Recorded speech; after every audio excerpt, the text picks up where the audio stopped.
Good evening, ladies and gentlemen. Welcome back to Off the Post. It's been a while. It has been a while. As you can see, I've grown a beard. And my hair is looking absolutely fucking awful. But yeah, welcome back to the final episode of Off the Post. Obviously, these guys are shy. They don't want to say hello, which is a bit of a shame. I'm currently doing something around my house Yeah, preoccupied. He is always preoccupied. We should be having cows come and join us very, very soon, which will be fantastic. We do have a newcomer that has jumped in to the show. Welcome, Daniel Rocks, mate. Hello. Yeah, pleased to be here. As you can tell, huge Arsenal fan. So very happy that I won the Premier League, but pleased to be here, SJ. Thanks for letting me jump in. Yeah, anytime, mate. Anytime. No, you don't. If you don't want to do your cameras, guys, you can just voice it through. It's fine. It's all good. No drama. Right. Well, let's get straight into it. Anyway, we've got quite a fair bit to get over. Obviously, you can see there we have got, obviously, match week 38 final games of the season. Match week predictions, final games, and final standings. I've spelt that wrong. How dare I? Let me just get that right because I do not like to get my spelling wrong. That is absolutely appalling. There we go. Standings, not standings. God, what is going on here? I can't spell. Standings. There we go. Awesome. So we've got a lot to go through, as I did say. Final standings. Champions of the 25-26 season. Champions across all cups as well. Farewells. Champions League final and the World Cup preview. So let's go back because we haven't been on for a while. And we've got obviously a lot that's gone on. So I'm just going to flick over to this one here. And let's go back to where we were. So let's look around about, I think we were week 37. Obviously, it was getting with basically one game to go. We obviously had Liverpool and Chelsea, Fulham and Bournemouth, Sunderland, Man United, Brighton and Wolves, Man City and Brentford, Nottingham Forest and Newcastle, Palace and Everton, Burnley and Villa, West Ham and Arsenal, and Tottenham and Leeds. So the biggest question marks was Arsenal obviously were leading the Premier League and they had City on their tail. We also had the relegation fight between West Ham, Nottingham Forest and Leeds. It looked like Wolves were already going to go down. So were Burnley as well. So let's talk a little bit about that. So if anyone can remind themselves, match week number 37. How did we feel about that week? I mean, as an Arsenal fan, match week 37, very nerve-wracking, especially with Man City basically 1 point behind us. So very scary, in my opinion. Yes, no, definitely. What was your thoughts to the relegation fight? Obviously, a lot of teams involved in that. Obviously, Forest, Leeds, obviously Spurs.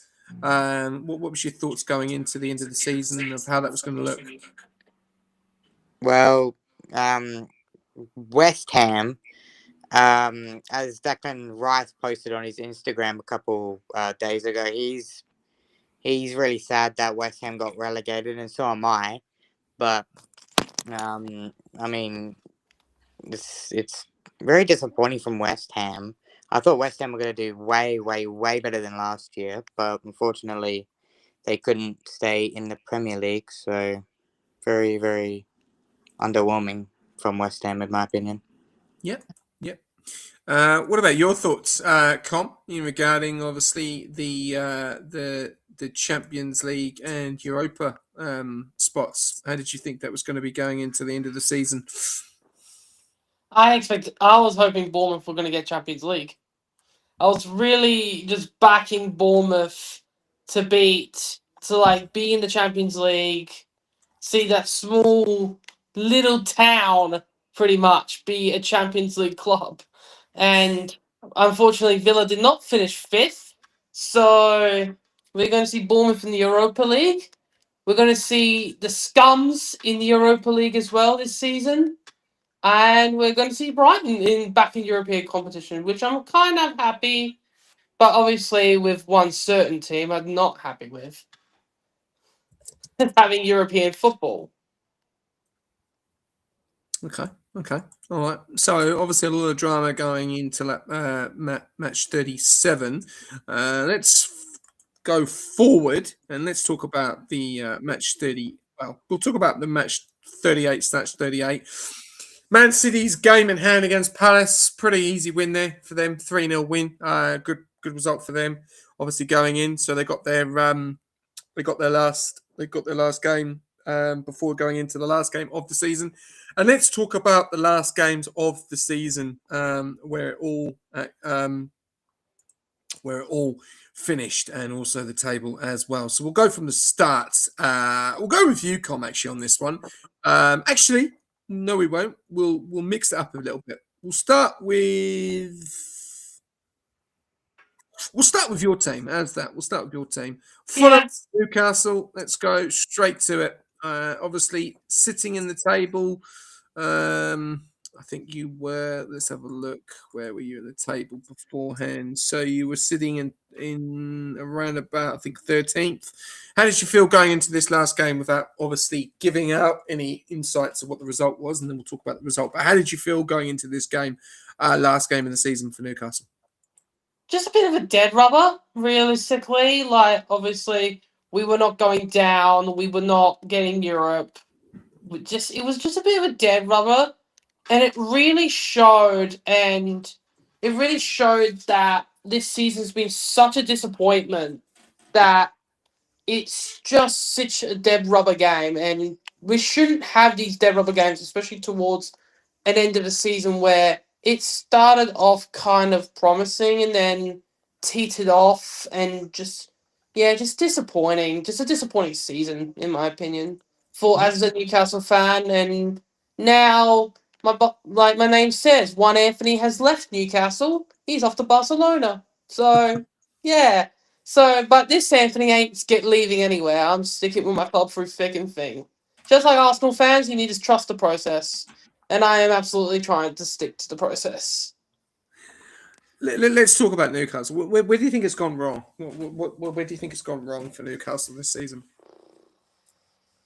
Many bottles of signings where signings have been absolutely atrocious. Spent loads and loads of money on bang average players such as Anthony Elanga, Jacob Ramsey. Voltemade had a great start to his career at Newcastle, but teetered off. Like, it's just and it came up in a podcast that I was watching, the Newcastle podcast.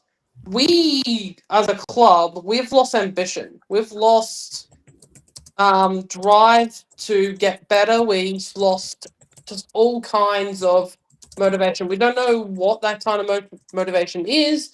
If it is getting new signings, is it going to get European football? Is it to set the manager? I don't know what it is going to be to make sure that this club be able to return to Champions League football, but unfortunately that wasn't the case this year. And overall, you just have to go down to the board as well, like with these signings, like Villa are laughing. Like I said it before, and I'll say it again. Villa are laughing.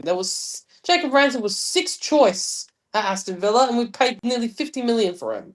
It's a joke. It's a waste of money, waste of signings, and that club needs a complete clear out before we can start talking about Champions League football again. Okay, we'll come back to you. We got a question coming as well. So same sort of question to you, Daniel. What do you think has gone wrong for Newcastle this season? I mean, Why do you think they've not? Why have they not provided what we've seen before compared to Sunderland? I mean, like Com United has said, basically like the signings. I didn't really watch many of their games, so I don't really know how they performed. But I'm guessing by their place on the table, 12th. Guessing not really good, not really a good season this season for them. But I'm really, really, really hoping that they step up their game for next season, and beyond, and hopefully they can maybe fight for a Champions League spot and maybe a future Premier League trophy as well. But yeah, basically what Club United said is the signings and the bottle jobs of games, and yeah, that's where Newcastle's gone wrong for me. Okay. There was a stat that I saw on Sky recently, and it ended the season with Newcastle lost 28 points from winning positions this season, including Champions League as well. We lost 28 points. So Big I step. don't know if that goes down to management of the minutes there. I don't know if it comes to fatigue, but it's just incredibly disappointing to just lose all these winning positions like we did against Liverpool at the start of the season, like what we did at Fulham at home, where we were leading for most of the day and then conceded. Like, I don't know if they're just mentally fatigued. I don't know if they don't really give a shit anymore. I don't know what's gone wrong at that football club. Mm-hmm.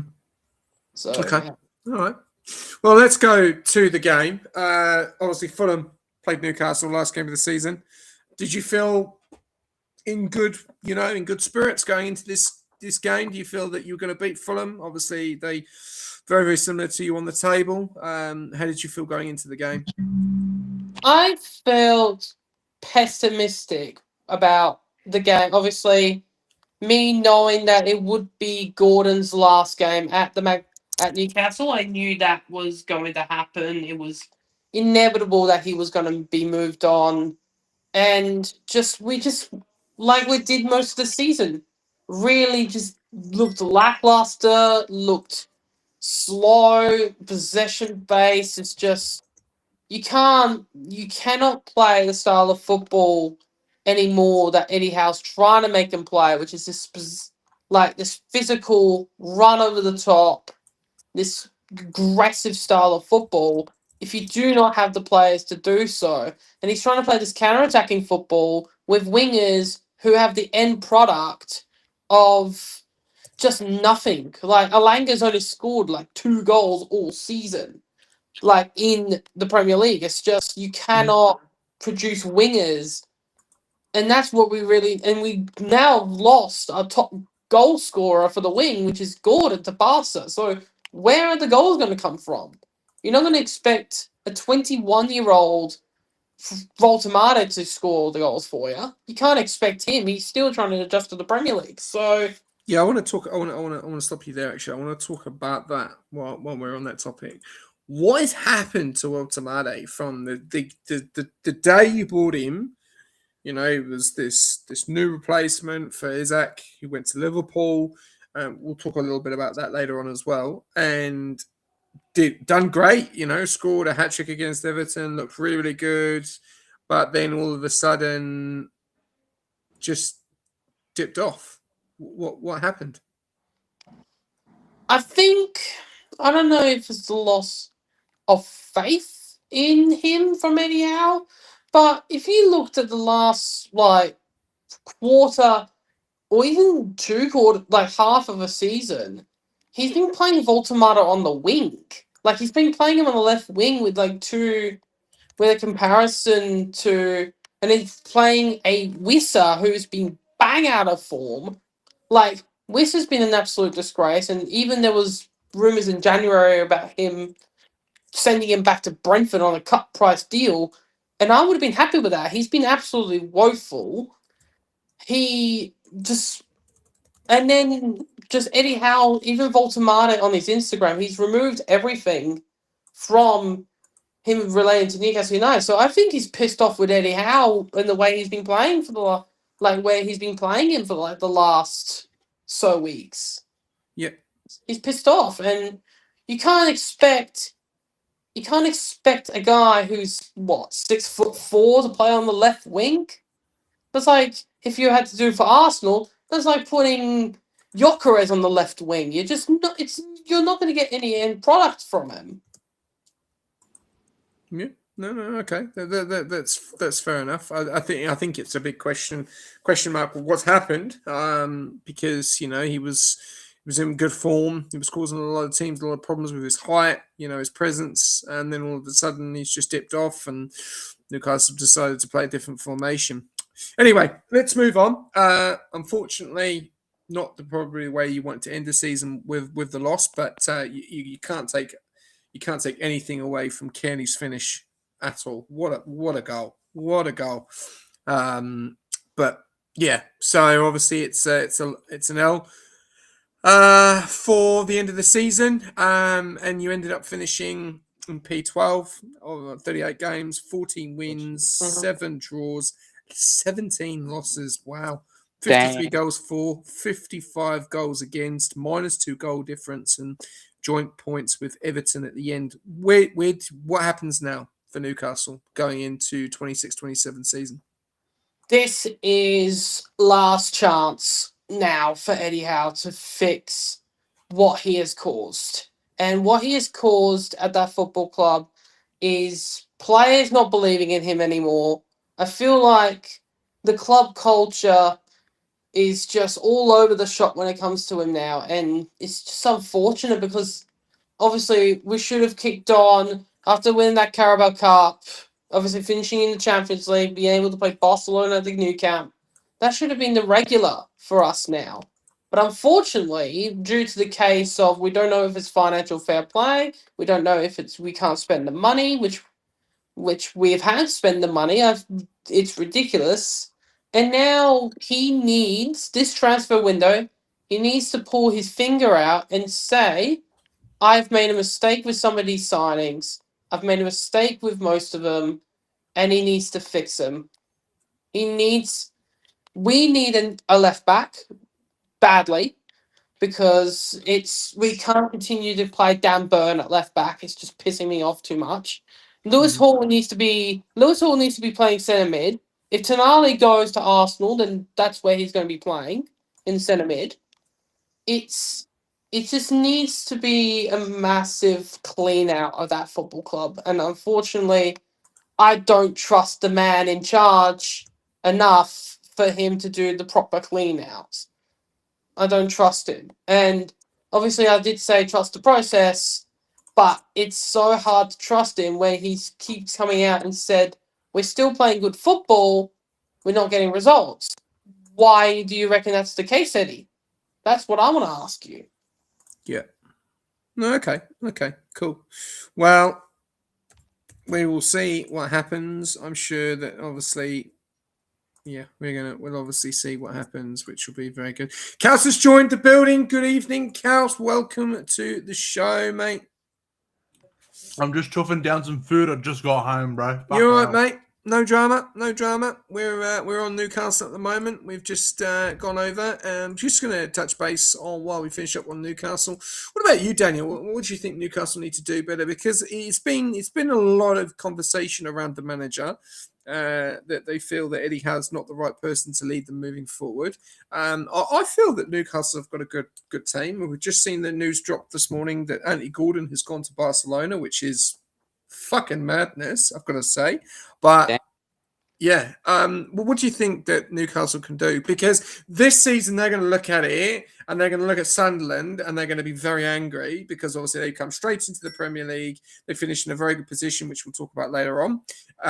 And Newcastle have been nowhere near them this season. They've just been second best and lost to them twice as well. So what do you think Newcastle are going to be doing and going back into the drawing board for next season? I reckon sack the current coach or team manager, get a new one, give the new one a shout, and then if the new one does very well, get some wins and not many losses this season, I reckon they're going to be pointing in the right direction. But like you said, they've got a good team, but I think it's just down to the manager, in my opinion. They've got to change managers, and hopefully that if they bring in a new one that's even better, they start getting wins. So I reckon, in my opinion, it's the manager. Okay, cool. That's good. Kaz, you finished your mouthful? You done? What the fuck? Bro, don't call me out like that, man. Dang. That's crazy, yeah? You were eating, so I just wondered if you finished Yeah, eating. I haven't finished eating, but I'll give you my opinion on Newcastle. They're in the mud. Gosh, pack that club up. You know what I'm saying? That's why he's not on the. That's why he's not on the. What do you call it? That's why he's Webcam. not on the. Yeah, because he's eating. Yeah, 100%. You don't want to see my fucking pasta-filled fucking cheeks, mate. Of course we do, mate. Of course we do. That's kind of sus, yeah. I got to ask some questions there, cuz I'm not going to lie. Now, go on. Over to you.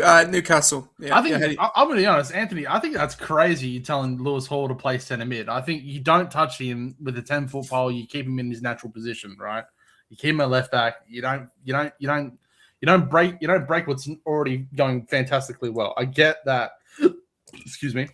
I get that, there's probably needs to be some sale that needs to be made. I think you're right in saying that Tonali is probably the guy that's heading for the door. Joel Linton won't be able to get that high price tag, and Bruno Guimaraes is too important to your club to let him go. Of course, Anthony Gordon's going to Barcelona. That is crazy, which also speaks to say that maybe Marcus Rashford's deal probably won't be going through if Anthony Gordon is going to take that position. But I think Marcus Rashford is a better footballer than Anthony Gordon, but let's not go in that conversation. Do you believe that Rashford will now go back to United? I think he'll have to. I think his loan deal will probably be finalised and he'll go back to United. And whether or not he'll stay there is another question. That's up to him in the summer window. I think he's obviously enjoyed his time abroad and probably wants to look for another opportunity abroad and not have to deal with the English press and pressure that is the Premier League. So, I dare say he'll probably move on.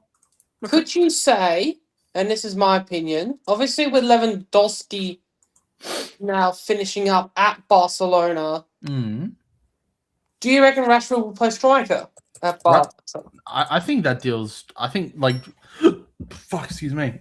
Oh yeah, I'm all over the place. So, I think Rashford. Yeah, as I said, I think it speaks volumes that they've gone and signed Anthony Gordon and in the first place, and it doesn't sound like it's a loan move. It's going to be a permanent yeah, deal. 75 million.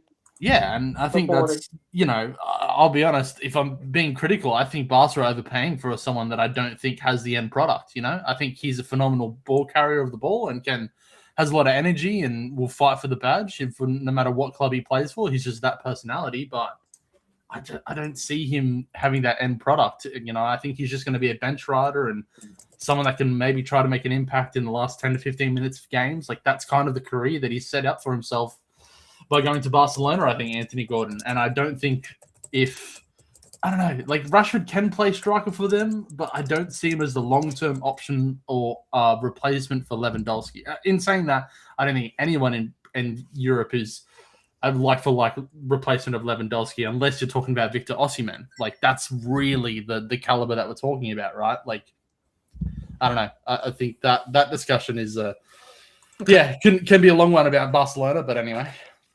All right. All right, Daniel, I'm going to get you to pick a game next. Which game do you want to go from 38 out of 38? A game out of 38 from 38. We'll go with... Don't go with Arsenal or City yet. I will go with... let's go with West Ham 3-0 win against Leeds United. Let's go with that. All right, well, let's fire this one away. We'll start off with, obviously, West Ham. Basically needed 2 points, or I think a point to beat Spurs. It was basically between Spurs and West Ham as Forest got the relegation, so did Palace and Leeds, doing a phenomenal job. So it was down to these two teams. So West Ham knew what they needed to do, Daniel. Was that the case? Yes. Well, I mean... I reckon maybe yes, barely. Just the tiniest bit. Okay. Elaborate on that for me. Well, obviously you said they needed 1 point to beat Spurs in the relegation battle, but I don't really know what positions were the relegation battle. I don't know if it was 20th to 18th. If it was 20th to 18th. 20th to 18th? Okay, thank you. So it was 20th to 18th. Okay, so... yeah, obviously he couldn't get that done. But Spurs stay in the Premier League barely. If there was one more game, I reckon West Ham would have lost and Spurs would have. Actually, no, it was the other way around. I reckon West Ham would have won, Spurs would have lost. But yeah, I reckon West Ham need to do better next season, and it's looking very, very unlikely. Yeah, I think obviously to look at a Premier League team going down is quite upsetting to see West Ham. They've been in the Premier League for a long period of time. What do you think just went wrong with them this season? It just didn't seem to get the results. You know, they got the draw against City. I think they got a very good result against. I can't think of another team. I'm trying to remember who it is now, but they got some really good results. But then when it really push came to shove, especially against your team, Anthony, where they needed to get basically the win to put the pressure on Spurs, it just didn't capitalise on it. So, Daniel, where do you think it went wrong for West Ham this season? Mostly everywhere, in my opinion. I'm shocked to see a Premier League team go down into one of the relegated series. I don't know what that's called, but relegation zones. Yeah, I guess. But yeah, it's really, really, really sad to see West Ham drop. I especially enjoyed the West Ham Arsenal game. That was really cool to watch. But it's really sad in my opinion. Yeah. Okay. What about you, Com? How do you feel about West Ham? It's sad. I've always enjoyed watching West Ham in the Premier League. Obviously, they've been there for so long. It feels like a staple, and unfortunately, due to Solomon and Gold, which is the West Ham owners, they've plunged this club into the abyss. Realistically, they've plunged this club to the abyss, and it's going to be interesting in the Championship if they're going to do what Newcastle did and came down and come straight back up, or they're going to do a Leicester and Luton and fall even further down the leagues into League One. We don't know what's going to happen with the West Ham players. We don't know if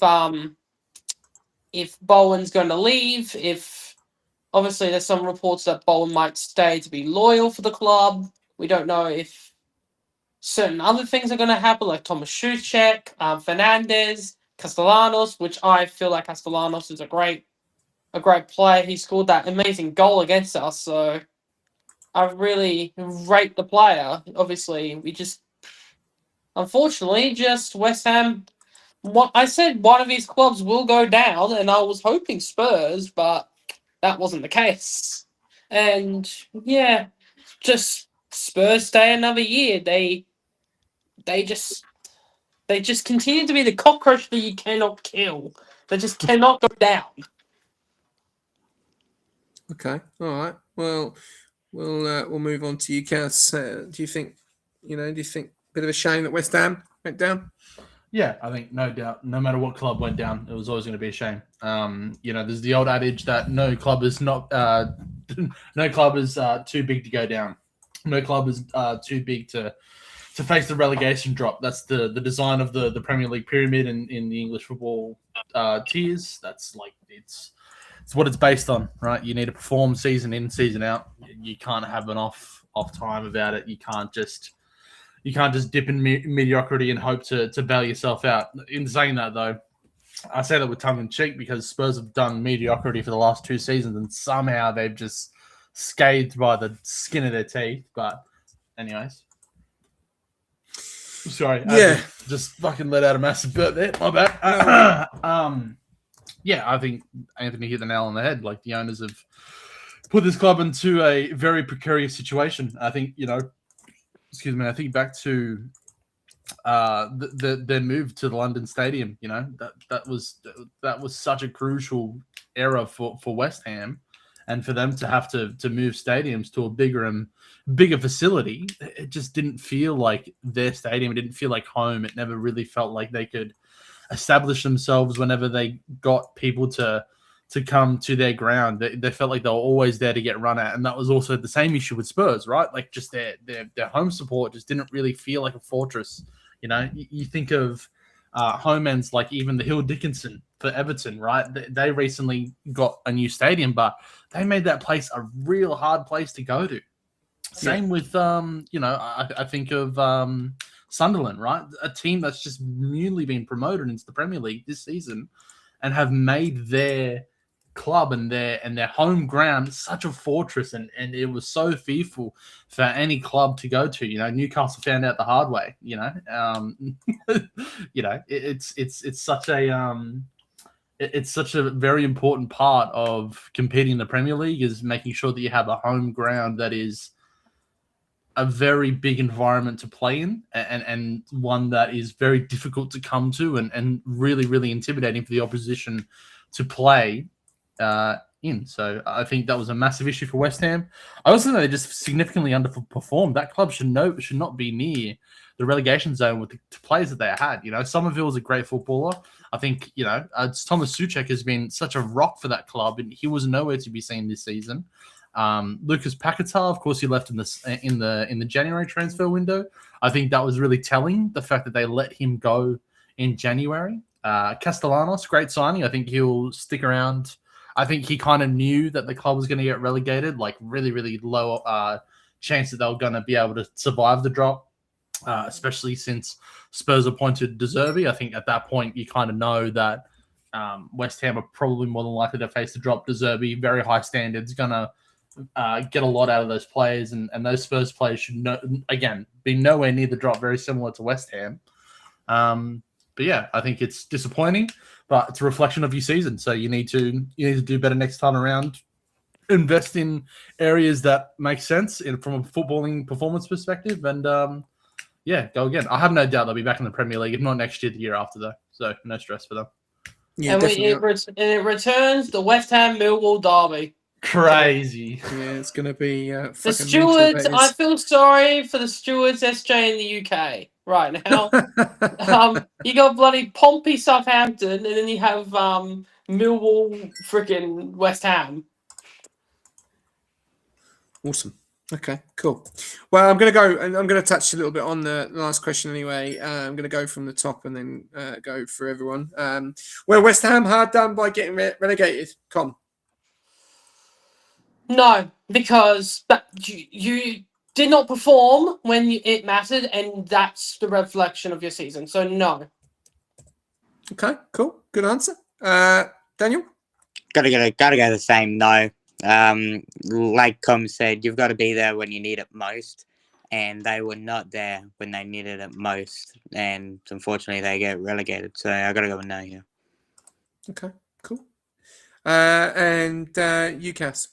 Yeah, I'll play devil's advocate. I think they were hard done by getting the owners that they have in charge. But the West Ham fans are hard done by it. The West Ham players and owners, no chance. You didn't perform well enough. You didn't make the right investments in the specific areas. You disregarded what the fans needed and yearned for, and that was to be in a home stadium that is familiar and home, and that can really be a fortress. So yeah, I mean, for West Ham fans, yes, but for the players and the board and all the people in the leadership positions, definitely not. Didn't perform well enough. Didn't do enough to stay in the Premier League.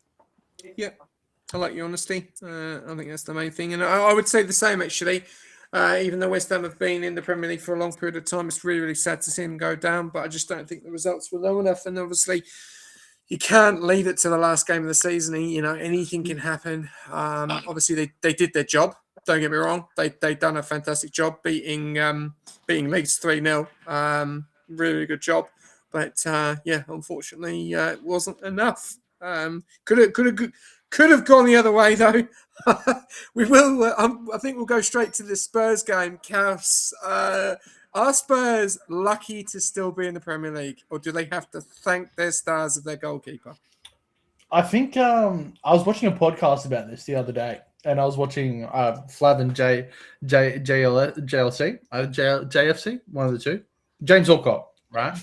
And they were having a discussion about, are Spurs lucky to stay in? Sure, you can say they are lucky to stay in. 1 point between it. There's very, very little differences, and any sort of result or game can go either way. But I think, what's more important for Spurs and for the board and the leadership is the fact that you need to learn from this and is not going down going to teach them a lesson? The fact that they've survived, even with this cloud of underperformance, mediocrity, players clearly not performing to what they should be, even from a physical standpoint, from a technical standpoint. Yes, they've got injuries, but still with those injuries involved, that club should be nowhere near the relegation zone. And that was the same sort of tune that was played last year, which is what lost Ange Postecoglou his job, right? Mhm. They should not be nowhere near the relegation zone, and yet they're still there.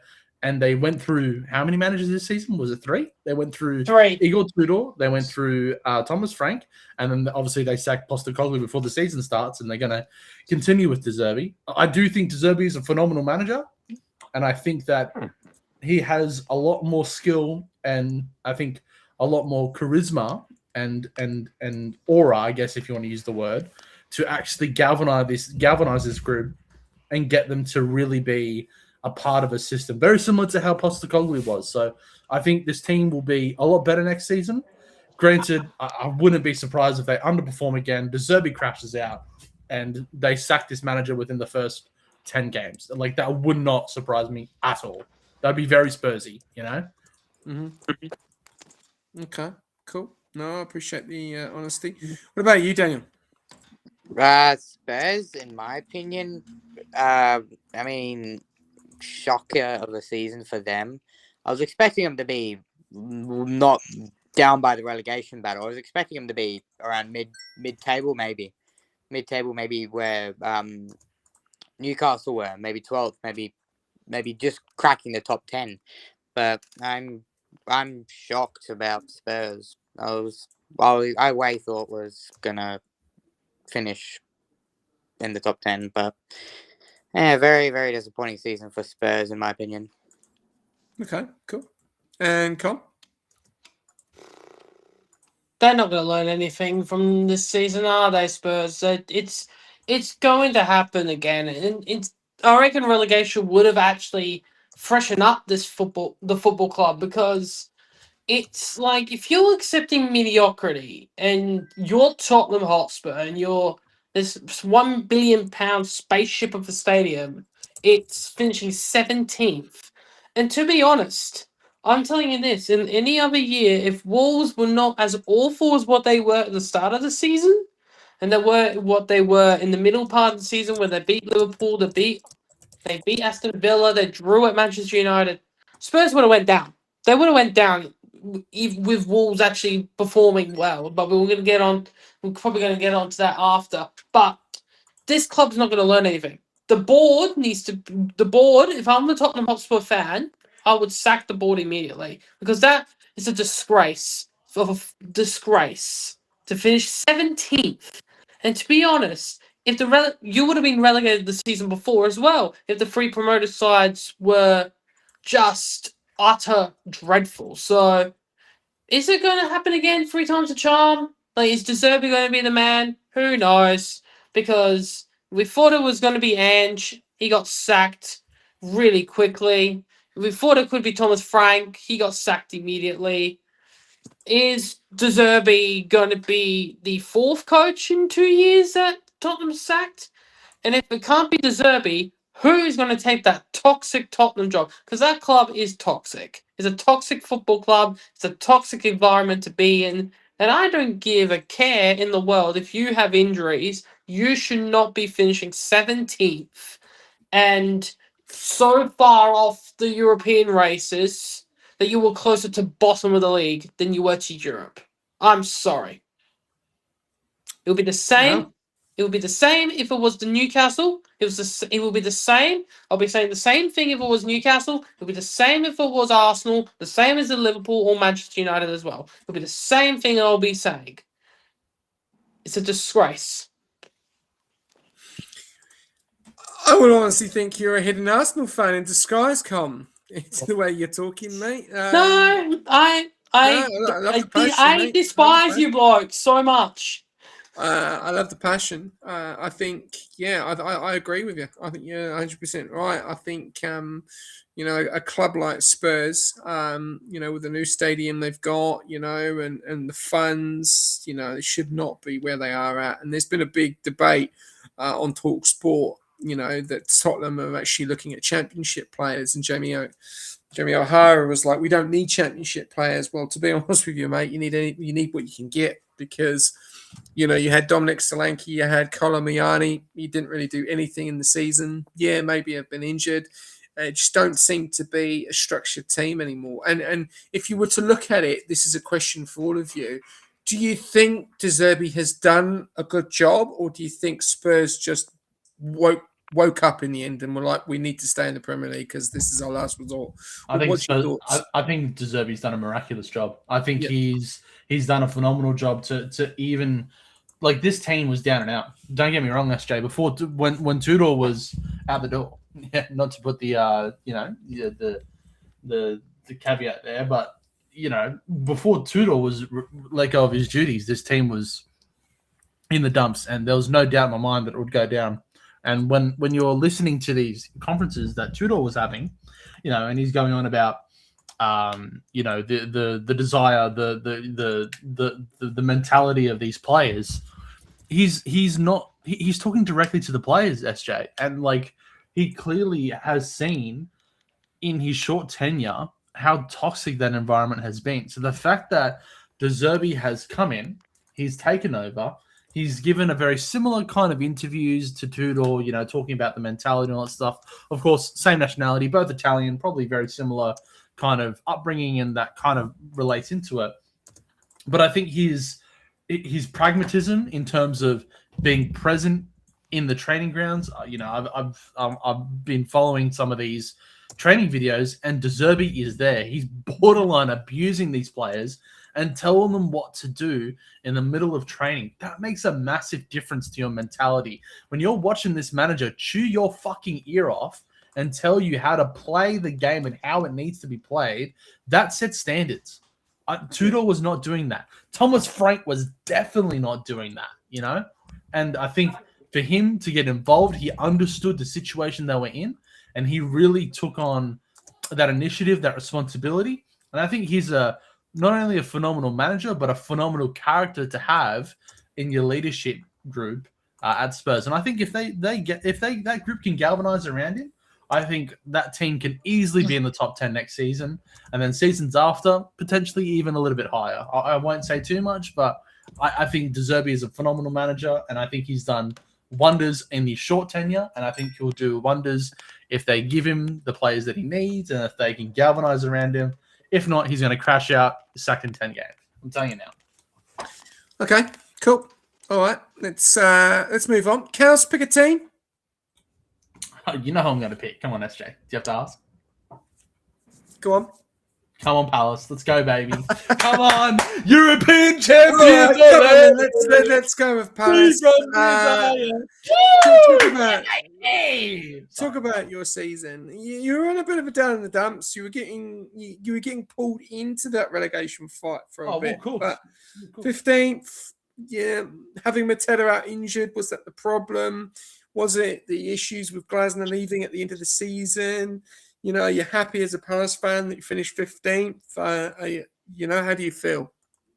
From the Premier League, it wasn't the greatest season in the world, right? But we won the Conference League. Like, that's everything else is a moot point. We've got the same amount of European Cups as Tottenham in the calendar year. You know what I'm saying? Like, nothing else matters at the moment, SJ. You know, like, yeah, it's phenomenal feeling to win a European title. But yeah, I agree everything that you mentioned there. Mateta being injured, I don't think it was per se a problem, but it definitely was a massive hole that we don't have a understudy for, a replacement for. I think Jorgen Strand Larsen was signed to be that player. I don't think he's nowhere near the quality or athleticism of Mateta, and I think we need to go back in the market for another number 9 if we're looking to like for like replace JP, because he's going this summer. There's no doubt in my mind. JP, Wharton are gone this summer. Maybe even Lacroix. I'll be heartbroken if he goes, because he's such a massive character for us. But yeah, I know Daniel Munoz was maybe flirting with the idea of going to Barca, but I just hope we don't gut this team. Because if we do, like we've seen it time and time again, like if this team gets gutted in summer, we could definitely be in the relegation fight next season and could be going down. Like, Yep. No club is too big to hit the drop, and we could win a European title this season, but we need to be smart with our replacements, and usually we are. Like I have faith in my team and my club and the people in charge that they make the right decisions, like for like. They try to. There's rumors that we're trying to go in for Iraola. I don't think we'll get him. I think that's a pipe dream. I think he's going back to Spain. So yeah, I'm worried for next season, SJ. I'm not gonna lie, but for the time being, European champions, baby. Come on, let's go. Fuck yeah. Well, obviously you've fast forwarded that, which we'll talk about later on, because obviously we'll talk about all the teams that won a cups. So yeah, okay, well, that's fair enough. That's a good answer. All right, we'll move on. We'll go with Com. Pick a team. Pardon, SJ? Pick a team. Let's go Liverpool Brentford. All right, far away. What a dull way for Salah to end his career at Liverpool. What a dull way. Just a 1-1 draw with Brentford. But he's been a staple of the Premier League. He's been an absolute legend, and I reckon he's going to go down. It's one of the probably best wingers in the Premier League era. Obviously, with his goal contributions, his trophies, and everything that he did for the country of Egypt, and turning that country into Liverpool fans is just. And he will be dearly missed at Liverpool, and it's for Brentford missing out on European football. They will not give a rat's ass, because they were tipped to go down. To finish 10th is an incredible achievement for Keith Andrews, and really, in my opinion, one of the best candidates for Manager of the Year. Yeah. Well, yeah. First of all, I'm not going to say too much, because I'll get someone to ask me questions on Liverpool and Brentford. But no, good answers. Yeah, I think obviously farewell to Salah. I think he's been an absolute fantastic player for Liverpool throughout the seasons. He'll be missed in the Premier League wherever he goes. I think he is replaceable. I do believe that he is at that age now that you could see that he wasn't as sharp. He wasn't the same Salah 2 seasons ago. And obviously from last season to this season, how much a drop-off that he's had for last season is quite concerning, to be honest with you, especially when you look at other left wingers. But he's still an outstanding player, and I'll definitely be missed in the Premier League. Brentford, absolutely phenomenal. Keith Andrews done an absolute phenomenal job with them, and they should be very, very happy, and very, very unfortunate to miss out actually by a point in the end, and by 3 goals as well. So I think they can do. I think they could be really happy. What do you think about Liverpool? What's your thoughts there, Daniel? Liverpool, yeah, very sad that they're losing Mo Salah. Great winger. Honestly, he's better than Bukayo Saka. I've got to say. Look, it's not because he's leaving. I'm being dead honest. He's better than Saka. But anyway, very sad that they're losing Mo Salah, one of their greatest wingers. But like Com said, very, very tragic way for Mo Salah to go out a draw with Brentford. I was expecting him to win and Mo Salah at least score 1. But yeah, very, very bad way to end Mo Salah's career, in my opinion, SJ. Yeah. And what would you say about Brentford? Sorry, Anthony, I'll come back to you. Brentford. Yeah, Brentford's had a decent season actually. Not bad season by Brentford. But I have no complaints on Brentford. Finishing 9th on the table, 53 points altogether. Tied with Brighton actually for 8th, and only a point behind Sunderland for 7th. So actually, not bad season for Brentford. Yep. Go back to you, Com. You're going to say something? That was me, but I was just going Oh, to say, sorry. I was going to say, a bit of a statement there, Daniel Rocks. We're saying that Salah is better than Saka this season. Not this one. Not this one. This season, all time. There's no debate, but this season, I don't know. SJ, what's your thoughts on that? Salah better than Saka this season? Thoughts?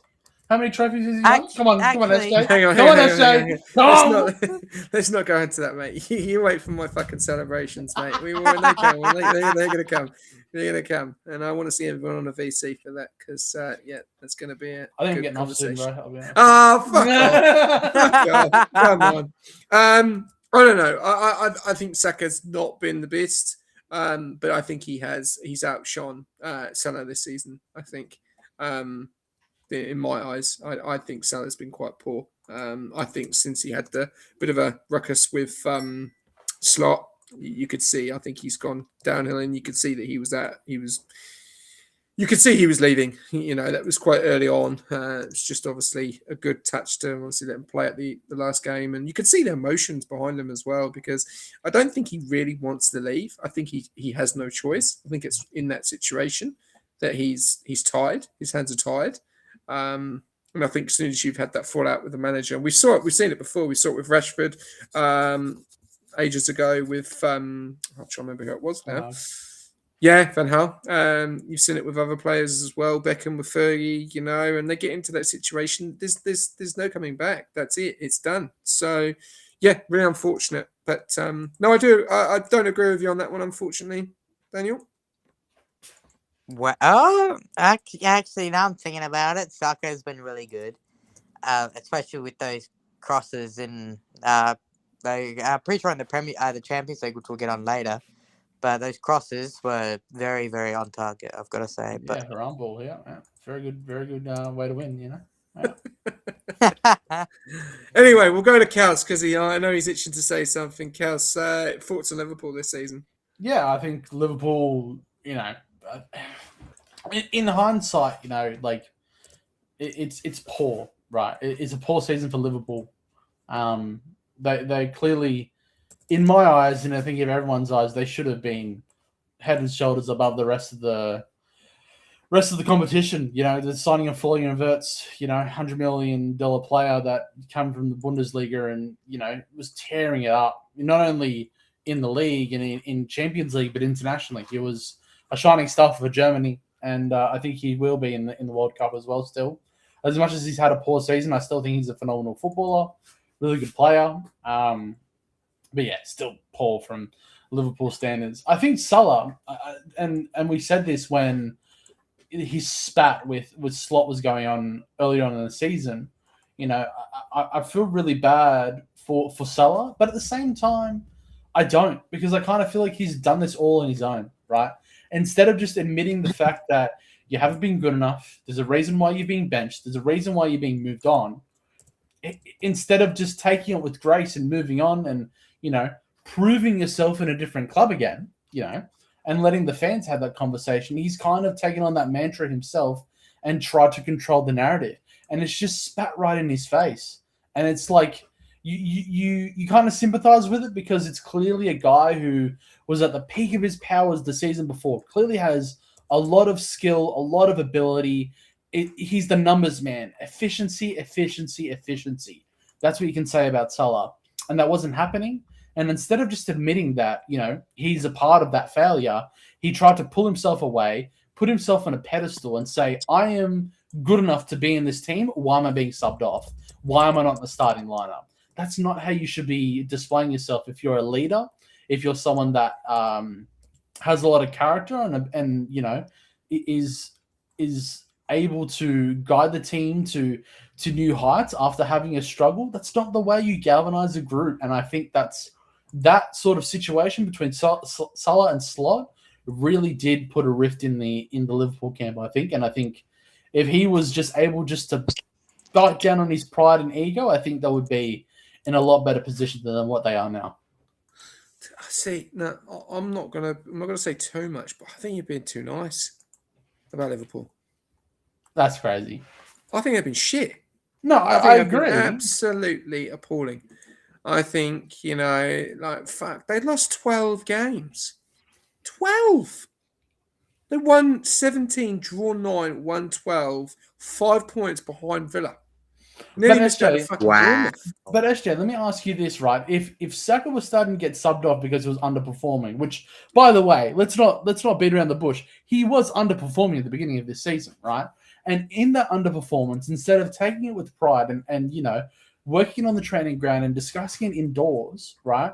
He makes a fucking Instagram post and shits on your entire club and management, right? And completely just undermines the entire club's hierarchy and the players. That's clearly going to cause a rift within your club, is it not? Yeah, to an extent. Yeah, I get what you're saying. I do get what you're saying. I think the problem is, though, I just think when you've got the caliber of winning the title, right? And if we look at them last season, they didn't really have anyone that really went up against them, did they? Really? Yeah, agreed.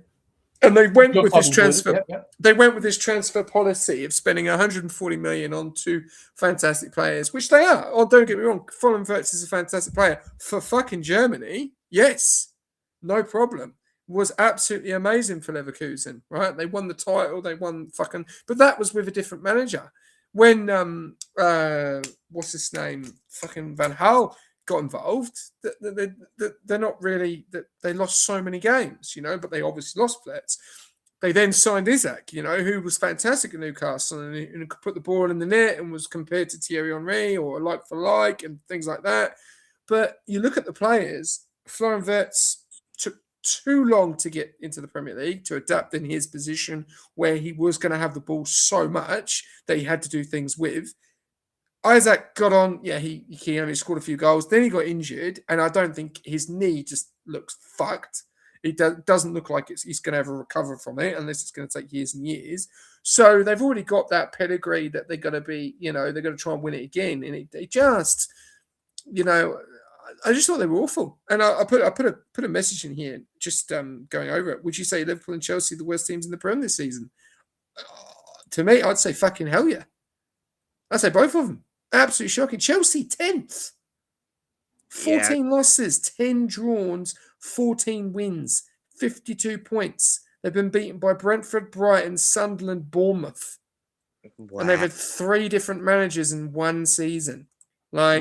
Sorry, Cass. I feel a lot of drama has gone on about Arsenal and City and this and other teams, but then when you look at Liverpool defending champions last season, well, they're to be honest with you, they're fucking lucky to be where they are, 5th, really, because they got absolutely humiliated by Villa, and they got humiliated by Man City in the cup. That was absolutely abysmal. So yeah, I think they're in a lot of problems, and I don't know where they're going to go now. They've lost Salah, they've lost Robertson. Kirkes is not the answer. Salah is going to be a massive replacement, and they are going to have to buy a star winger. Are they going to attract him? Maybe, maybe not. Do you know that they've got? Yeah, I think they're in a lot of problems, and I think if they go with the same mindset that they did at the start of the season, I think they're going to have the same problem next season.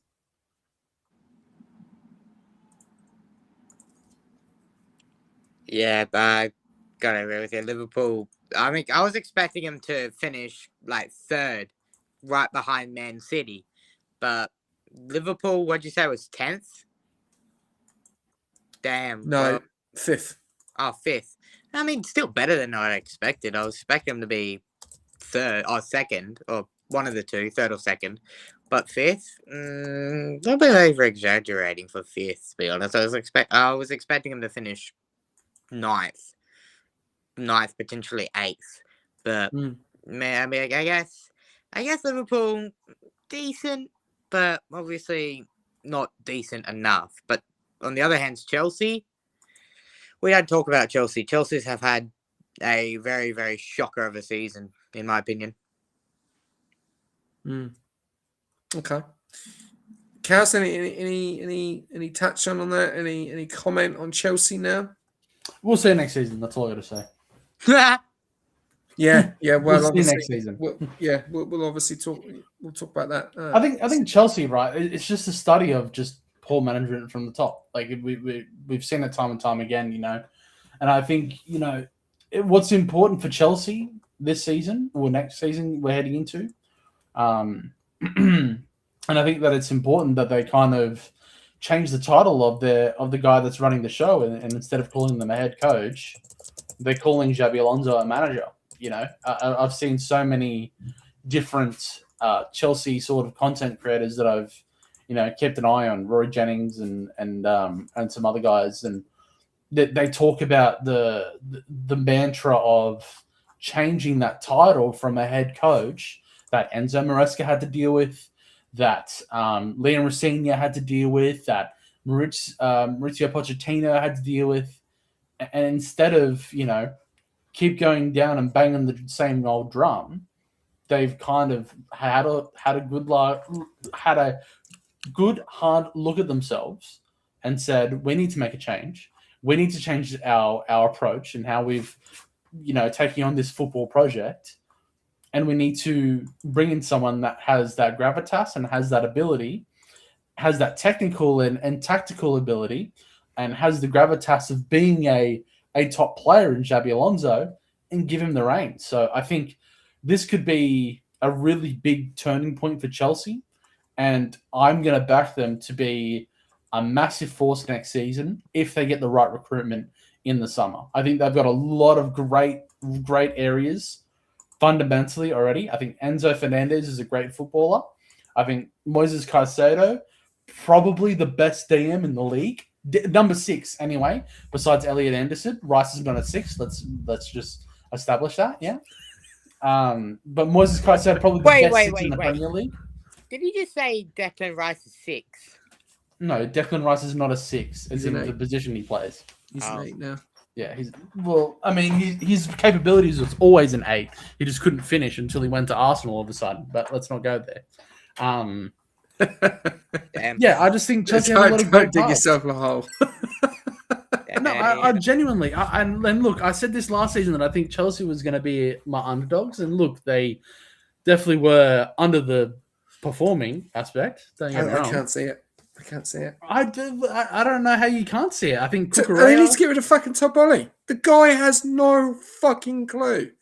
They're going to do exactly the same thing again. They're going to get the checkbook out.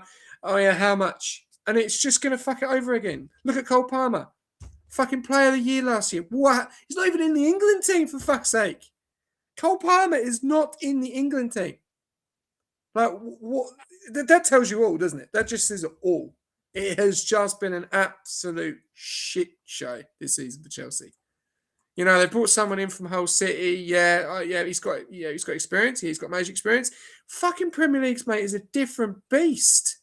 It's a different beast. And these guys, they keep coming in thinking they can do it. And Chelsea just go through managers like fucking hot dinners. And there's no consistency there. They did it with Ancelotti. They did it with Mourinho. They did it with Lampard. They've done it with this bloody Rosner. They did it with bloody Poch. How long is Zabi going to go? Is Zabi lose 5 games? Are you going to get rid of him? Do you know what I mean? It just doesn't. It just doesn't. I think they've got some quality players. The whole back 4 needs to fucking change. I don't know who the fuck they are half the time. You've got Levin Colville one week. You've got bloody Badashil another week. You've got fucking Reece James in centre defence. You've got Reece James at right back. Cucurella left back. You then got fucking Casilla in the middle. Then you've got Fernandez, and he's not happy. He's off. I don't think he's going to stay there. You've then got Garnacho on the left. Gittins didn't play a fucking tool. Why did you buy him?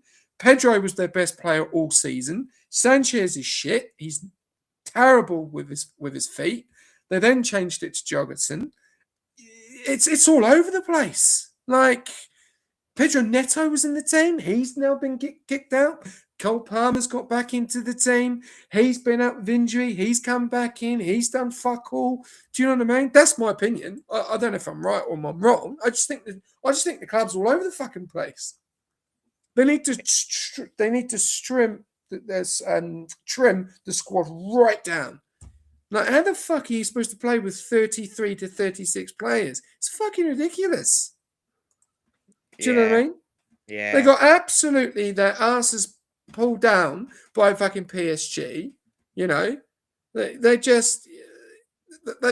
I'll give them their juice. They did do well against City in the cup. I thought they were unlucky. I thought they played a lot better than City in the first half, and then City came into it the second half, and I thought they were quite unlucky, right? But that's the only thing they had to. That's the only thing they had to go for, you know. And they've just been beaten by teams of Brentford, Brighton, and Sunderland, Bournemouth, and Chelsea are a bigger club than all fucking four of those teams. Yeah. Do you know what I mean? Yeah. That's how I look at it. Like I appreciate everyone's opinions and you know and feedback, but I think they're in a lot of fucking trouble. And I think when I'm looking at all the clubs around in the Premier League, I'm thinking, right, who's going to go for the title? Well, Man United is still fucking processing. City, they're going to have a lot of problems, I think, to replace their manager. Tottenham, they just need to fucking stay in the league. Liverpool looks like they're going to have a whole fucking revamp. Chelsea look like they're going to have a fucking whole revamp. And Arsenal just look like they're getting stronger and stronger. So it's like, you know, that's how I don't know what you think, Cass. That's my opinion. Yeah. Well, he's gone quiet. Yeah, he's gone quiet. He's gobsmacked about what you just said, SJ. But yeah, Cole Palmer, I was expecting him to do better. But for some reason, Chelsea is just not letting him do better.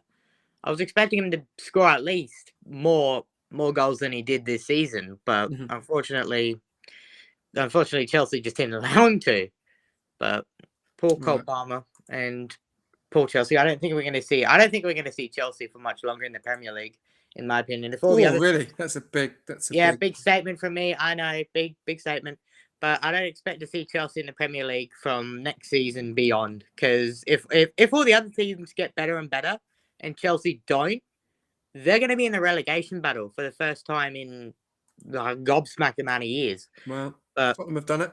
So, yeah. All right. Well, let's move on. I'm just going to quickly go over a view of a few clubs. Obviously, Burnley and Wolves, they ended up drawing. Both of them obviously going down, relegated, going into the Championship. I'm sure they'll do very, very well. They'll be very strong in that league. So good luck to them. We then saw Spurs and obviously Everton. Everton just missed out, probably due to a world-class save by the keeper that kept them in, I think, in the Premier League. Nottingham Forest, great in for them. Morgan Gibbs-White, what a player. Why is he not in the England team? I've got no fucking idea. Bournemouth, fantastic season. Done absolutely amazing. And to get, European football, fucking top job. And Forest, good to see them stay up. We talked about Chelsea, lost against Sunderland. It looked like they pulled it back, but then they got another fucking man sent off, which is just ridiculous. Discipline this season has been absolutely terrible. And then we'll head over to Brighton and Man United. I'm going to touch a little bit about this, right? I'm going to go over to Cows on this one. 38 games are played. You've seen what you've seen. Who deserves player of the season?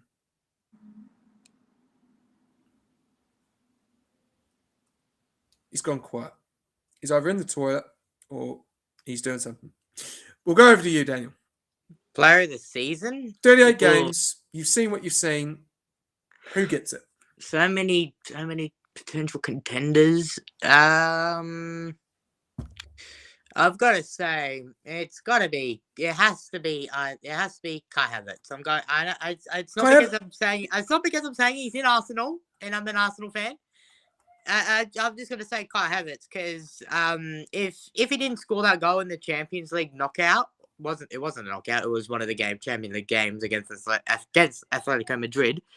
If he didn't score that goal, I don't think we would be in the Champions League final. So I've got to go with Kai Havertz in this one. Player of the season? Yep. For Arsenal or Premier League? Both. I got to say both, in my opinion. Wow, that's a big statement. I wouldn't even have had him up there at nominations, unfortunately. Been injured. And yeah. But, okay, all right. Let's see if Kaus is back. Let's see if Kaus is back. He's on mute, so I don't know what's gone on, if I pissed him off or not. But Kaus, are you there? Wow, man, He's gone Nope. that quiet. You've No, looks like got pissed him Bobby. off. All right. Well, let's go over to obviously. Like, what is your thoughts of Bruno Fernandes getting Player of the Season? Bruno Fernandes. I don't really watch Man U games. I don't watch any games except Arsenal, so I don't really know how Bruno Fernandes played. But I'm guessing if he got Player of the Season, he played astronomically well, so well that he got that. So he must have got heaps of goals. So yeah, well done to Bruno Fernandes. Well deserved for him, I guess. Okay. So, yeah, Bruno Fernandes did get Player of the Season, which I'm still a little bit confused, but it is what it is. And he did get 21 assists this season. He has broken the record, so congratulations to him. So, yeah, Man United obviously have decided to keep Carrick next season. I don't think he's got the tools to get the job done from United. I think they need to get a world-class, a better manager. But he has done a phenomenal job. He seems to have the players playing for him, which is great. But we'll see. We'll see what happens with Man United. But no good finish for them in the end. Third, they'll be happy with that. Only 7 points behind their rivals. So, 7 points. Right. Let's go over to the one more game before we go over to the finale game. Let's go over. Let's see if Kels is back. Kels, are you back with us? Or are you still on mute? No? All good. Well, I'll go over to you, Daniel. Talk to me, Man City, Villa. Ooh, I was going to get up and watch it as an Arsenal fan. I had my alarm set and everything. My alarm went off. It was at 3 a.m. I was like, nah, watch the Arsenal game 24 hours before. Couldn't really get my ass up, so I just skipped it. And then I woke up a couple hours later to find out 22 years later we have done it. But I'm guessing Aston Villa played very well against Aston Villa played very well against Man City to draw the game. So I'm excited. I was shocked that Man City drew with Aston Villa. Out of everybody, they drew with Aston Villa. You don't see that every day. No, they lost. Oh, they lost? Oh, yeah, they did lose. They drew against Bournemouth. Oh, they tied against Bournemouth. They lost against Aston Villa. So, yeah, well done to Aston Villa, beating a very, very title contending team. But, yeah, I'm shocked that Man City lost. I was expecting them to win. But, unfortunately, wasn't enough for Man City to get over Aston Villa. So, I'm very shocked. Very, very shocked. Yeah, I was. I had a draw, so I was quite. Just want to see. What the go was there, but they did lose. Obviously, not a way to go for the farewell of Pep. Yeah. And talk to me about that a little bit. How do you feel about that? What do you feel about Pep Guardiola handing over the reins after 10 years in charge? Let's talk about Pep Guardiola. Let's talk about him. He steered Man City to so many titles, so many trophies. And then he says, "Hey, I'm hanging up the reins. Now I'm gonna step back from the team manager role." So I'm just really sad to see Pep leave.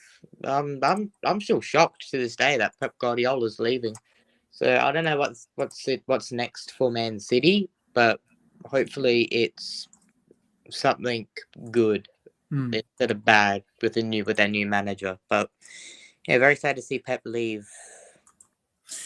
Yeah, definitely. I think he's a phenomenal manager. He's obviously won massive amounts of titles, and they have been a force for a long period of time. And it'll be sad to see him go, and it'll be very interesting to see who is going to take the reins of that club. It looks like it is going to be Enzo Maresca. So we're just having to wait and finalise and find out to see what happens.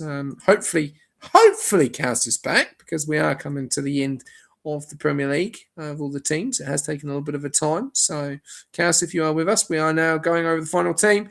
Daniel Rocks to the final team. We did talk about Crystal Palace and the team that played them. I think a lot of people were talking about this game, that this was going to be a hard game for Arsenal going away.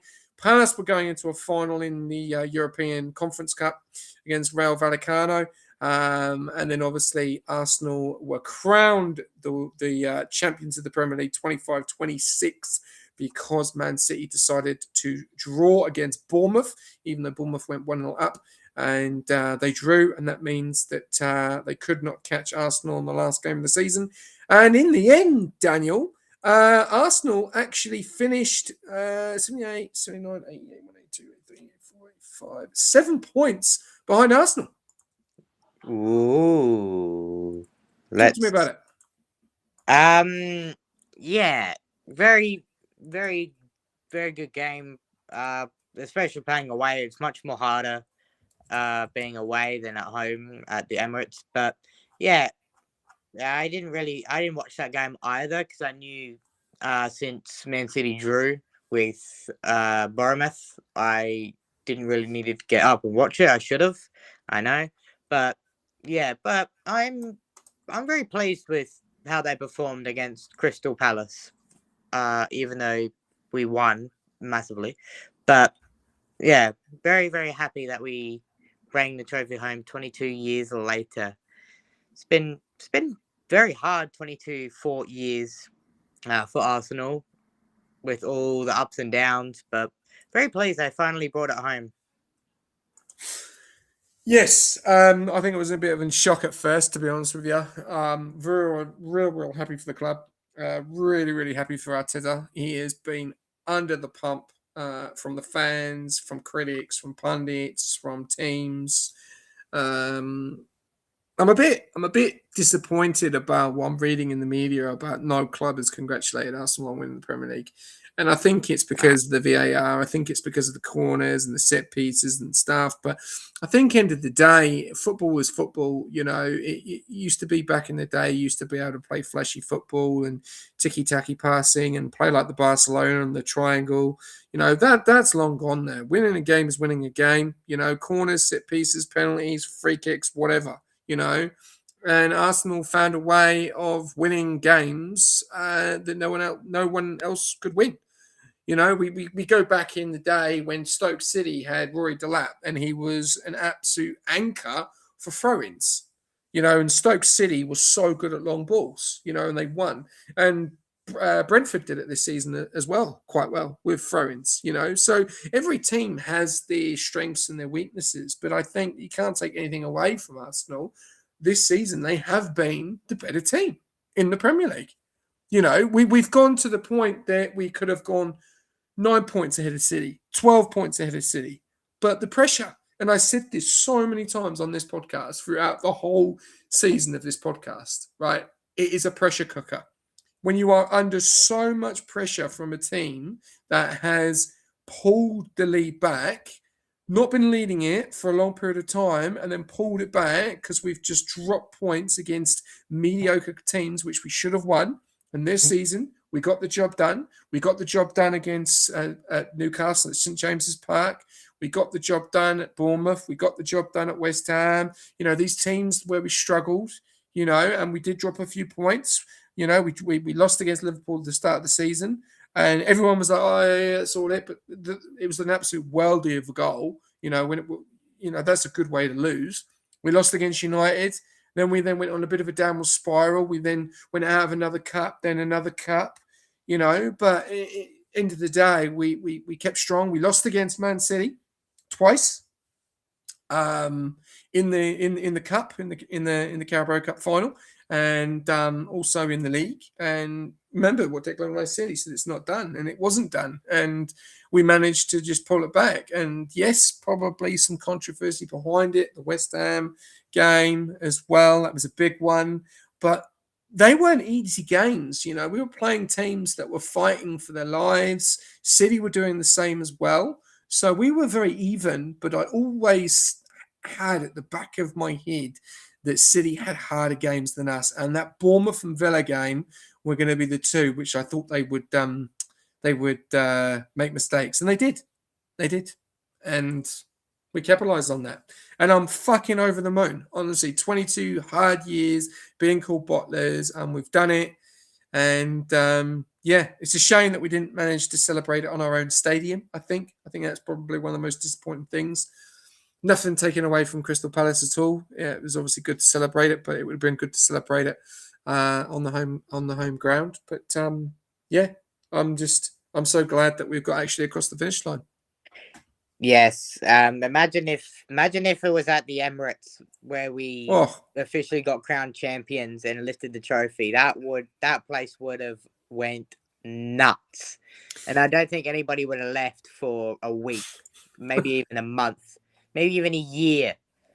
But yeah, very, very sad that we didn't get a home game as a final game of the Premier League season. I'm guessing we will next season. I hope and pray, because I just want to see the Emirates go nuts when we win it. But yeah, I'm shocked that we played away. But 22 years after that many losses, wins, ups, downs, spirals, left, rights, we finally bring it home. I'm super proud of the whole team versus Mikel Arteta. He deserved it. Yeah.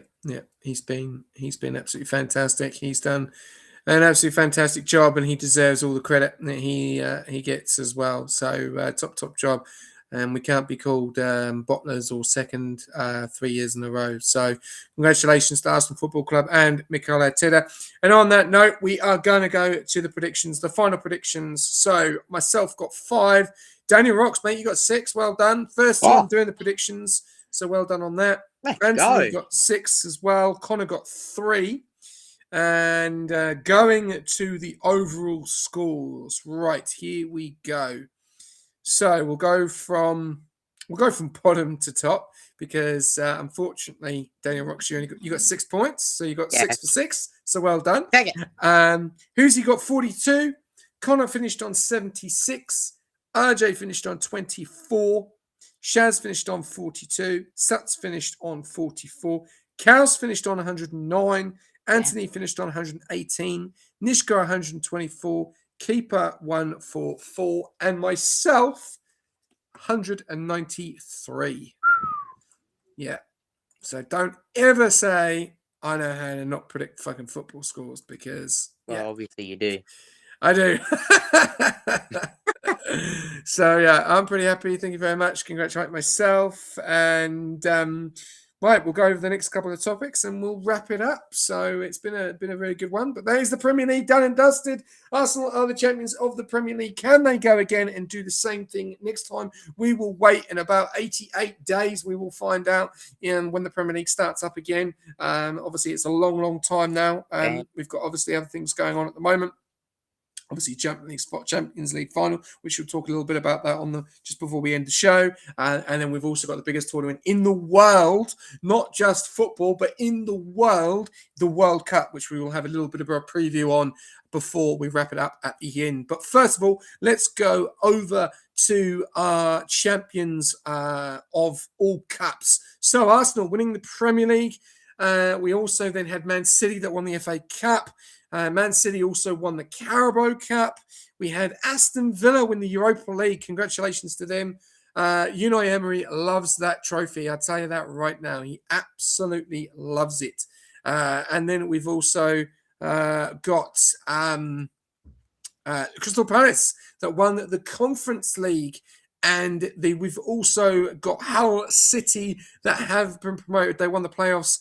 And they will be going into the Championship along with Coventry and Ipswich Town. So they are the 3 teams that are coming up next season. So congratulations to them. There is one more trophy still to be made, which is this weekend coming. It's the Champions League final between PSG and Arsenal. It is going to be a fantastic night. I cannot wait for that. That is probably the biggest trophy that Arsenal Football Club have always wanted. So we will find out who is going to get that.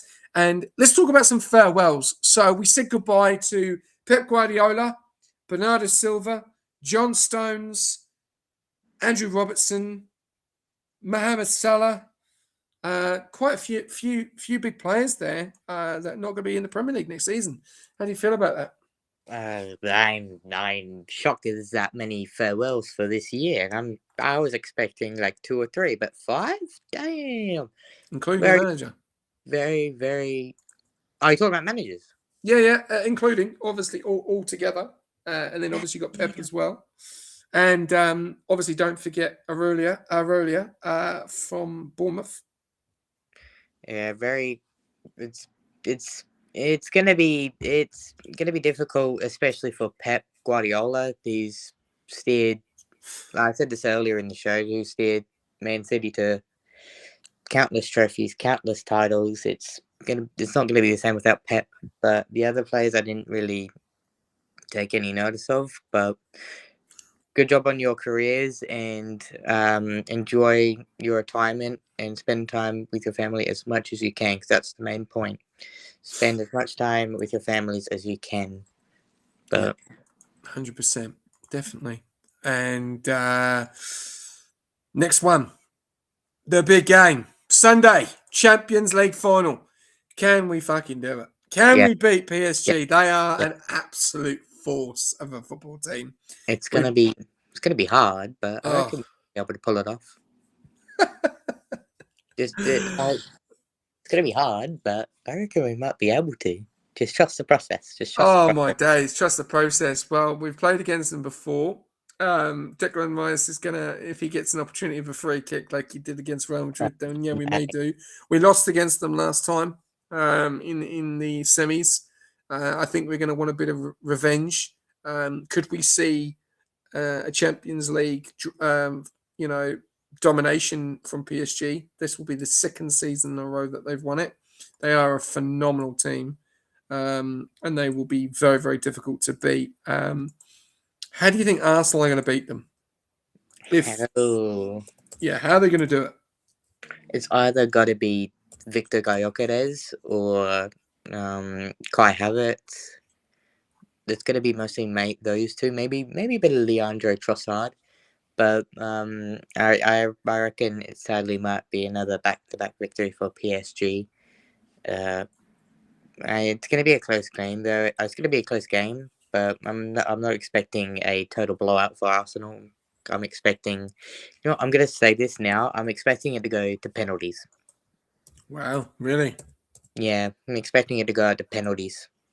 It's going to be the way that they're going to determine who's going to lift the trophy at the end of the night is penalties, in my opinion. It's a big statement. Cool. It's a big statement. It's a big statement. It's going to be very interesting to see. I think our defense has to be on point. Saliba and Gabriel have to have the best game they've ever had because they've just got some phenomenal players. Dembele, Critch, whatever his name is, it's a long word. They're such a team. They're so good, and Enrique knows what he's doing. Lewis and he just knows what he's doing. So I think it's going to be tough. It's not going to be easy. And obviously we need to start off. We need to start off on the front foot. I think. Yeah. Otherwise, if we go head to head with them, we'll lose. Yeah. So could come to a set piece. Could come to a bit of magic. It could. Arsenal set. It is going to be insane. The atmosphere is just going to be fucking incredible. Like, we have not got this close since Barcelona. Gotta agree with you, but it's gonna be a hard game, but hard game, but it's gonna be close. Yeah, it is going to be close. So, all right, well, that's that done. This is the Champions League done and dusted. We'll go over to our last topic before we call it a night. World Cup is upon us very, very soon. 12th of June, or the 11th of June, is when it starts, when we'll see the ceremony of the FIFA World Cup 2026. It is all in United States, Mexico, and Canada. And the first game of the season will be Mexico and South Africa. Going over your groups, just to give you a little bit of a preview. Mexico in Group A with South Africa, South Korea, and Czech Republic. Group B will be Canada, Bosnia, Qatar, and Switzerland. Group C will be Brazil, Morocco, Haiti, and Scotland. Group Scotland D forever. will be USA, Paraguay, Australia, and Turkey. Yeah, up the Australians. Group E will be Germany, Curacao, and Ivory Coast, and Ecuador. Group F will be Netherlands, Japan, Sweden, and Tunisia. Group G will be Belgium, Egypt, Iran, and New Zealand. Group H will be Spain, Cape Verde, Saudi Arabia, and Uruguay. Group I is France, Senegal, Iraq, and Norway. Group J is Argentina, Algeria, Austria, and Jordan. Group K, Portugal, Congo, Uzbekistan, and Colombia.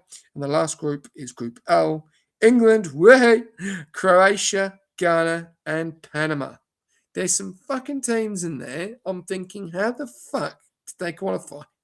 I'm asking the same exact thing. Like, I've heard so many other countries that I've never heard in the like World Cup before. Uzbekistan, Congo, What?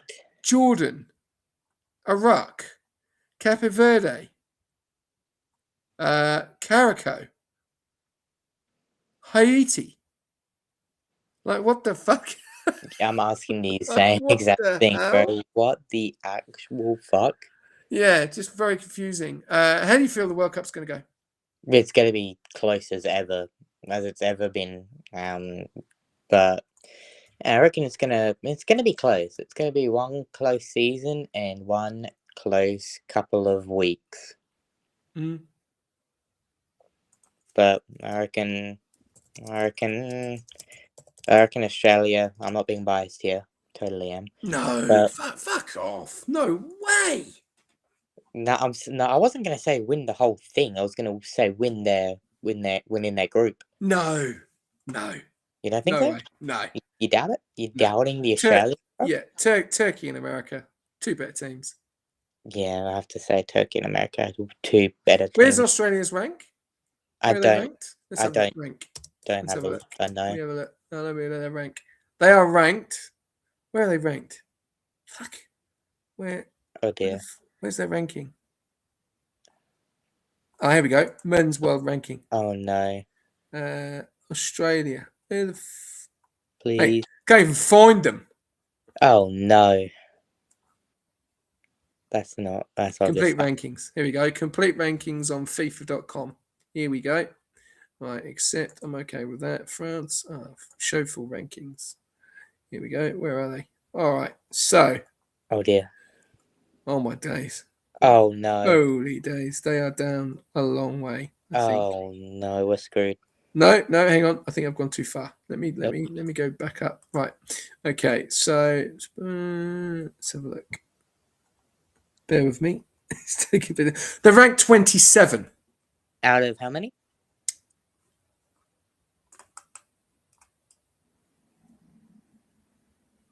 $211.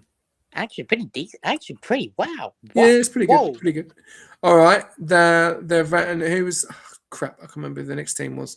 So the next team was America. Yeah, where's the USA at? I'm expecting. 16th. Yeah, as expected. Right. And Turkey, 22nd. Whoa, actually pretty close between Australia and Turkey. Yeah. So that'll be good. It will be. Yeah. It will be. I'm excited. I'm going for France. You going for France? Yeah. I'm gonna go for England. Ah, fuck. Yeah, right. I'm being dead honest here, SJ. England. No. England don't have the mentality to win the World Cup, mate. Well, No fine. fucking way. I'll go. No. I'll go with. No, don't change your mind. You go with that. You go with that Yep, answer. yeah. You go with that answer. Yeah. Up England. Come on, No. British. All right. Well, that is it Ladies and gentlemen, thank you very much for tuning in to Off the Post. It has been an absolutely fantastic season. 38 games, all done and dusted. And I'm going to leave you this because this is amazing. We're going to see this. Here we go. Look at that. Yeah, That is just what you want to see. that There is we go. beautiful. Champions of the Premier League, Arsenal 2025-2026. They are the champions. And yeah, well deserved. David Raya, in my eyes, player of the season. Without a doubt, he has kept Arsenal in it, and he deserves player of the season. Just to let you know, just a little bit of an insight that you didn't know. Who do you think got player of the season? David Raya? Nope. Ooh. I actually don't know. Better be someone good. Come on. Who do I think got player of the season? I'm going with Victor Gyökeres. He's played. Nope. He's played. No, he's not. Wow. Is it no one from Arsenal? Is that what you're telling me? Yep. Okay. But there's karma in this. There is karma in this question. Oh, so there's karma? Yeah. So Okay. come on. Who do you think got it? Nope. No? Well, at least give me a clue, bro. Plays for Man United. Oh, no. That's not good. I don't really know Man United players. Bruno Fernandes. Bruno. Oh, yeah, you told me that earlier. Yeah. Damn. But guess who got manager of the season? Mikel Arteta. Yes, I saw that one. Yeah, that came out today. So, fuck you all. Because that's karma. Because I honestly, I don't know how Bruno Fernandes got player of the season. Oh, yeah, great. Yeah. You assisted a lot of people, mate. You won fuck all. Yeah. You won nothing. You won absolutely nothing. You're in no tournaments. You know, you're third in the league. Congratulations. You've qualified for the Champions League next season. We're in a final of the Champions League. We've just won the Premier League. Like, yeah. I don't know who's writing these awards or writing these critics and stuff, but man, you need your eyes tested. You need some of these. I go. Yeah. Shocker. As Kaus, if Kaus was here. Kelsey boy, you there? No, he's still on the phone, so we're gonna have to call it there. But yeah, so thank you very much to everyone that's tuned in and supported Off the Post. Not sure what will happen next season. If we will be back, we maybe be back for the World Cup. We might be doing a few little previews for the World Cup. We'll see. But feel free to jump on our YouTube and follow us on our YouTube. We really do appreciate it. Only 37 subscribers, but remember, it's not about the subscribers. It's about having a bit of a chinwag and having a bit of fun about something you absolutely love, which is football. If you're from America and Australia, you call it soccer. Obviously, if you're from England and Europe, you call it football. It's been a fantastic season. Congratulations to everyone that got involved in the predictions. And yeah, that is it. We will see what happens next season on Off the Post. Daniel Rocks, thank you very much for joining in for the first time ever. It's been an absolute privilege to have you on and have your opinions and your review on the Premier League season. Yeah, love the old chinwag on the Premier League and the World Cup and all the other categories above and below.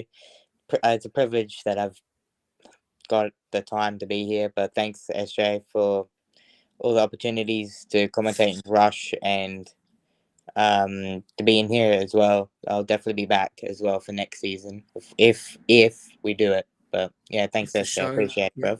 No worries, mate. If the show still goes on, appreciate everyone else that jumped in as well. Just big shout out to all of you. Obviously, Keeper, Nishka, Anthony, Cows, Sat, Shaz, RJ, Connor, Huzi, and obviously yourself, Daniel Rocks. Cows is not here at the moment. It looks like he is AWOL or MIA. So thank you very much for him jumping on. Congratulations to his team, Crystal Palace, on winning the Conference League. That's obviously a big, it's a massive 2 seasons it's been for Crystal Palace, winning the FA Cup and also the Conference League. So congratulations to them. Congratulations to everyone else that won a trophy. Enjoy the Champions League final, which is on Sunday night. You do not want to miss it. I'm sure it's going to be fucking epic. I'll tell you that right now. And then it's the World Cup. So get ready because more football is on the horizon. And then we have at least 80 days until the Premier League kicks off again. Damn. What will we see will be the main question. Just a few stats before we go. Goals. Erling Haaland topped the charts with 27 goals. What a season he had. Igo Thiago with 22 and Antoine Semenyo with 17. Assists was obviously Bruno Fernandes with 21. Very, very impressive and has broken the Premier League record, beating Thierry Henry by 1 assist. Ryan Cherky getting 12. Yared Bowen getting 11. Great job from him. Absolutely phenomenal job as well. And also, we've then got yellow cards. Andre got 12. James Garner 12. Yellow Mascarero 12. And Christian Romero 2. Wesley Fofana 2. And Adam Warden with 1. And the Premier League table finishes like this. Arsenal, 85 points, win the Premier League. Man City finishing in second with 78. Man United in third with 71. Villa in 65. Congratulations to them. They have all qualified for the Champions League, along with Liverpool, who finished in 5th with 60 points. Bournemouth have qualified for Europa League. Massive achievement for them. And also for Sunderland, who have qualified as well for Europa League. So fantastic. It looks like we are going to have a lot of European football with 1, 2, 3, 4, 5, 6, 7, 8 teams in it, so which is really good. Thanks to Arsenal. So that's why there's will be 5 teams in the Champions League. Then we've got Brighton that have qualified for conference, so congratulations to them. Then you've got Brentford, who just missed out 3 goals they missed out by. Joint points with Brighton in 9th. Chelsea with an abysmal season, finishing in 10th. Fulham in 11th. Newcastle in 12th. Everton 13th. Leeds 14th. Great job from Daniel Farke. Absolutely fantastic job he did with Leeds in the end. Palace in 15th. Same with Forest. As you've also seen, that Palace have qualified for the Europa League as well, as they've won the conference. So congratulations to them. So there's 3 teams in the Europa League now. Then Nottingham Forest staying up as well. So massive congratulations to them. Spurs just staying up by beating Everton on the final day, and West Ham winning as well, but obviously needed a loss. West Ham, unfortunately, have been relegated down to the Championship, along with Burnley and along with Wolves. That is your final standings of the Premier League. Thank you very much for listening, and thank you very much for tuning in to Off the Post, and we will see